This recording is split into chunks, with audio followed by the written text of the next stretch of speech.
Joining us now to discuss holiday shopping winners and losers is John Sanmarco from Neuberger Berman. John, thank you for being here.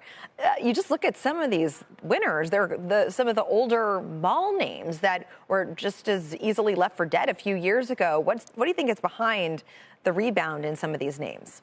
Yeah, great to see you. Thanks for having me on. I think that you set up the explanation well. Many of the stocks you referenced in the XRT is pretty heavy in names that were left for dead. There's a lot of more marginal competitors there that were in the crosshairs of a lot of headwinds for retail. So as the consumer has proven to be more buoyant and resilient than I think we would have expected even 3 months ago, there's just a lot more torque in some of those higher beta retailers and the mall names you referenced. What about the flip side? Who do you think is being really left behind in this current environment?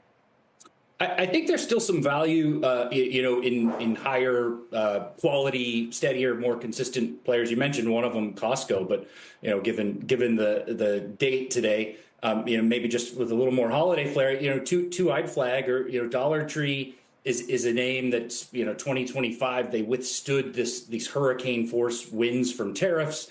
They're coming out of a messy transition.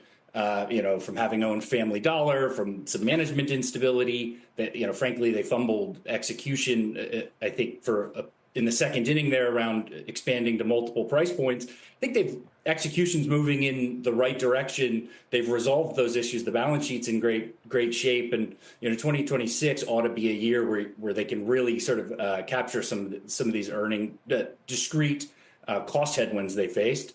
Another retailer, superb quality retailer, is TJX. I mean, this is, I think, an all-weather retailer that just compounds growth, but some weather is better than others. And they're in a great position to capture the high-income consumer that's still spending. I heard you reference the K-shaped consumer in the prior segment, and TJX is in a great place to serve that customer who's doing okay, but looking for value, and they're in a great place to capitalize on other retailers' misfortune. So should be a good holiday for them as well. This holiday season, are you, given that tendency to trade down in the K-shaped economy, are you seeing more promotions, or given some of the supply chain challenges from earlier in the year, are the margins able to support some of the promotions that maybe consumers are used to in years past?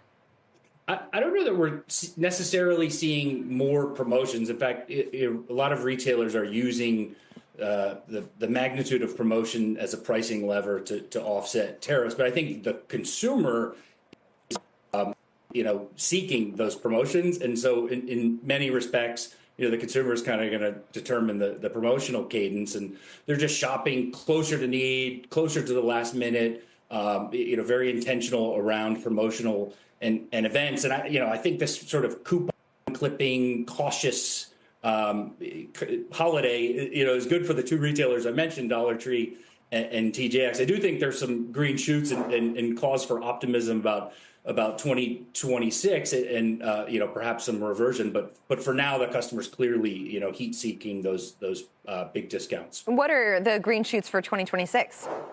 Well, the biggest is that the implications of the tax reform, both during refund season and the withholding impact, the customer is going to have a lot more capacity to spend, just as they're beginning to show interest for the first time in several years, broadly speaking, in discretionary goods.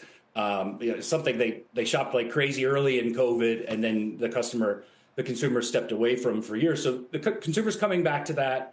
They're going to have these tax benefits. The headwind from tariffs are about as bad as they're going to get, like today in the alternative data that's pretty ubiquitous now. It's about as bad of an impact as you'll see on the customer. It'll start to abate as we move through 2026.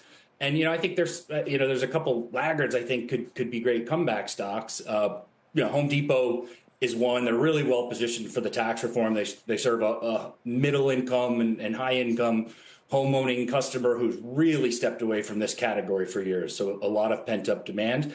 And Costco is another one. It's quite strange to discuss Costco as a laggard. It's just executed fundamentally so strongly, so consistently for so long. But the stock came into last year quite expensive, and you've seen that derating. And so now there's reasonable value for just a spectacular quality retail asset. Yeah.